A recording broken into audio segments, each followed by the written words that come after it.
Joe with Black Koi Water Features. We are going to answer some questions today.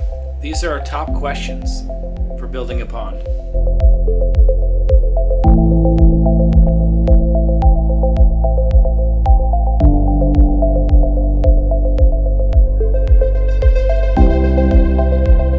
I probably could do a segment on each one of these categories, so these are just quick fire answers.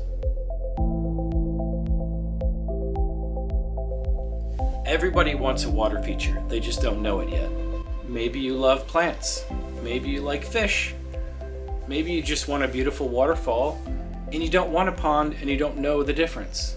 Watch this video, I'll give you some more information. For us, the average size pond is about 10 by 15 feet. To give you an idea of how big that is, it's about the size of an average car. So one thing I can say is most people regret building the pond too small. We're in America after all. Bigger is better. There's only been one customer in 20 plus years of building ponds that says, I wish I would have made it smaller. You know who you are. So you can get more bang for your buck if you want to build a smaller pond, but you have a large space. So just build a waterfall, because waterfalls, they're more value for the footage. So if you want to build a small pond, you could build a big waterfall and build something more grand if you have a tighter budget. If you want to get a lot of detailed information, watch our video on how to clean a pond.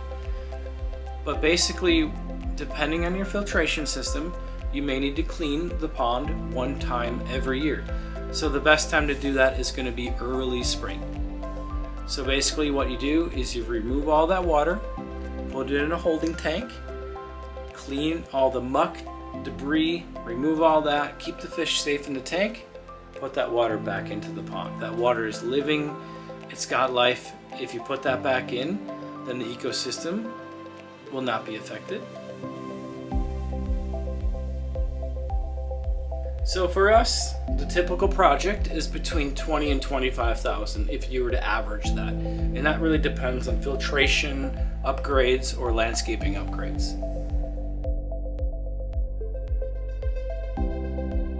Anywhere? Whatever looks good? I mean, everybody has the perfect place for the pond. Send us a picture, give us a call, let's talk about it. We'll find that perfect place. But the perfect place for a pond is somewhere where you can enjoy it from inside and outside. I feel like you really want to see it from inside the house because you're inside more than outside. But you also want to have it close to the house. We used to get this a lot. People would suggest like, oh, I have a perfect spot for a pond. Okay, where is it? It's in this low spot. It already holds water. That's not a good spot for a pond because you're going to get runoff. You're going to get debris collecting in there. You want to bring the pond close to the house where you can enjoy it, because when things we tend to see, and I can speak from personal experience, when you bring things closer to the house, like an outdoor kitchen, a pond, of course, you're going to be interacting with it more. You're going to appreciate it more. Most of our jobs will only take 1 week to install. It really depends on the size of the project, but on average they just take 1 week. Yes, in my opinion they do. So when ponds have more rock, whether it's small rock, big rock, boulders, they have more surface area for bacteria and enzymes to colonize on and grow. So it keeps the ecosystem well balanced. So at a basic level, you should have a biological filtration and a skimming filtration, okay? So the biological will grow and colonize bacteria and enzymes, and it has filter media, filter pads, and a skimming filter will collect surface debris. So when leaves fall in the pond, it'll slowly work its way over to the skimmer, and the skimmer has a basket, and then you remove that basket when it's full of debris. So when we're done building a pond, The biggest thing to be concerned about, depending on the time of year, is the water temperature. As long as the water temperature is stable to what the temperature will be if that pond was like a week or two old, you can put them in immediately, and we will let you know how soon you can put those fish in. But most of the ponds we build, you can put fish in immediately because we're putting all the right stuff in there to get it started, and you'll have no worries. I recommend koi fish right off the get-go. Do not buy goldfish, just go straight after koi. Koi and goldfish are in the same family, but koi are so much prettier. Come on, you're talking to black koi. Get a koi and get a black koi. If you build a pond with us, I'll give you one. I'll give you a black koi. If we build a pond for you, we're gonna create an ecosystem that's well balanced and easy to maintain. So having koi fish in there is a no-brainer. We recommend one fish per 300 to 500 gallons. You could do more if you're very experienced or if you have really good filtration. But that, if this is your first pond or you don't have much experience, one fish per 300 gallons. That'll allow the fish to grow. So your typical pond will have about 5 fish, okay? So the average backyard, 5 fish. I feel like less fish is better because then you can allow those fish to grow faster and healthier. Koi fish can get quite large, okay? So big. We get big, okay? So the more you feed them, the bigger they're gonna get. The more often you feed them, the bigger they're gonna get. A lot of things to think about when you're feeding fish though. So that's another question. So this will vary based on your experience, okay? So if this is your first pond or you haven't had much experience, I would recommend in the summer months when they're moving around a lot, the water temperature's high, above 80 degrees once a day. Don't want to feed them more than they can eat in 2 minutes. If you're experienced, you can go up to 5 minutes, okay? But just know that you can have major problems. You can kill your fish by feeding them too much, okay? We don't want to do that. You've named your fish probably. You don't want to kill Freddy or Goldie. Don't do that. Don't overfeed them. They can go weeks without eating, without you feeding them. They will find things to eat in the pond, okay? They will be chewing on rocks, gravel, plant life, all kinds of stuff. There's plenty of food to feed them. I often tell people you don't need to feed your fish at all. They will survive, they will live. They're not gonna grow very fast, but they will be perfectly content. So they only kill certain types of algae, okay? They have to pass, so UV filters are usually in a tube, and the light's in the tube, and the water has to pass through the tube, so it only can kill what it makes contact with, so it doesn't kill all types of algae. What is better? Biological filtration, surface filtration with rocks, gravel, and feeding it with bacteria and enzymes. Or an iogen.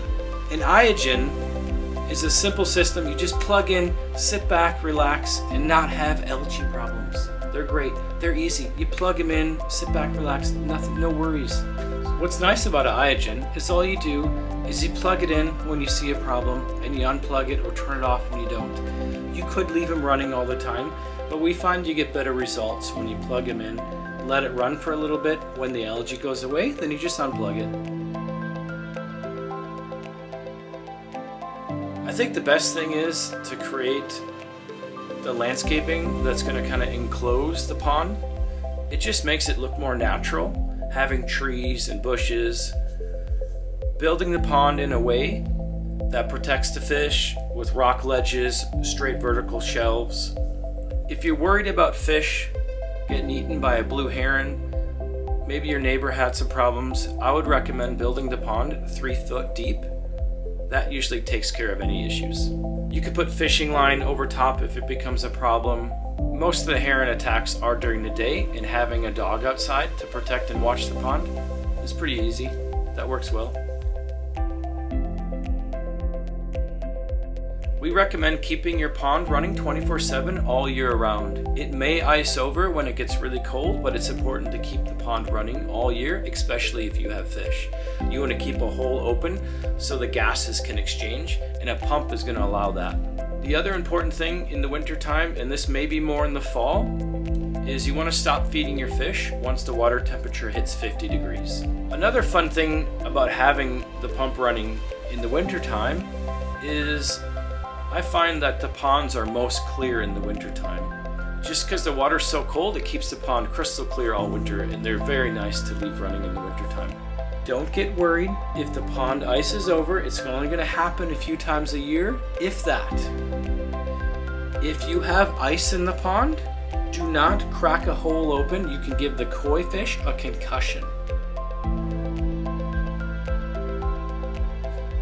In North Carolina, South Carolina, we're not going to need de-icers. What we're going to need to do is keep the waterfall running all year.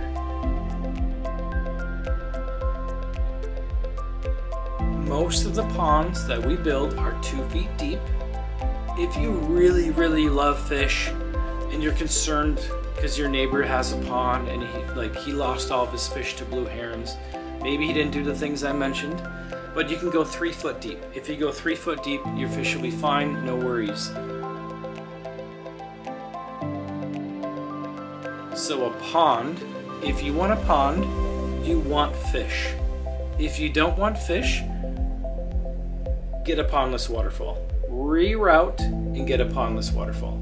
If you're not sure what a pondless waterfall is, watch the pondless waterfall video. So the systems that we build, the skimming style system, having fish in the pond, you don't have to worry about mosquitoes. By the time they hatch and turn into larvae, they get sucked through the filtration system or they get eaten by fish. We never have problems with mosquitoes when you do it correctly. So this really depends on your filtration system, the aesthetic you're going for.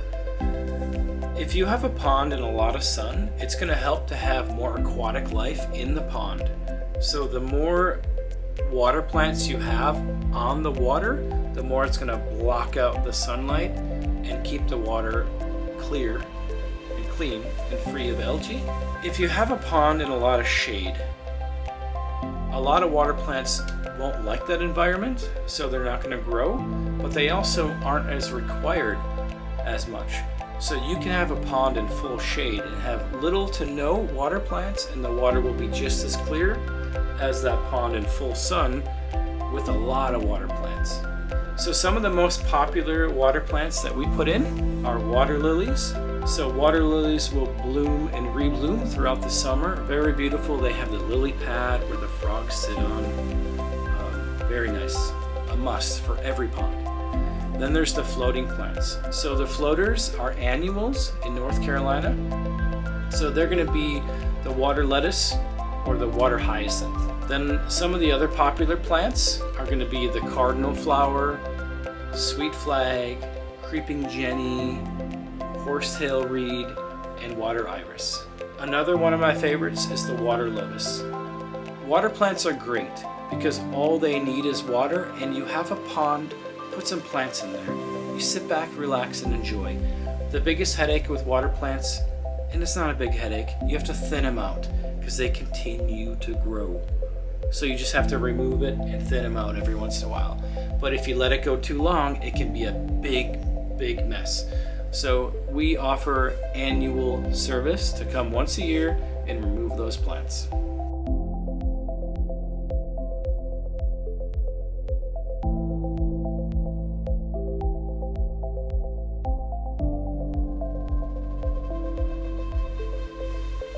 This is Joe with Black Koi Water Features. You just watched our frequently asked questions about ponds. Thank you so much for watching.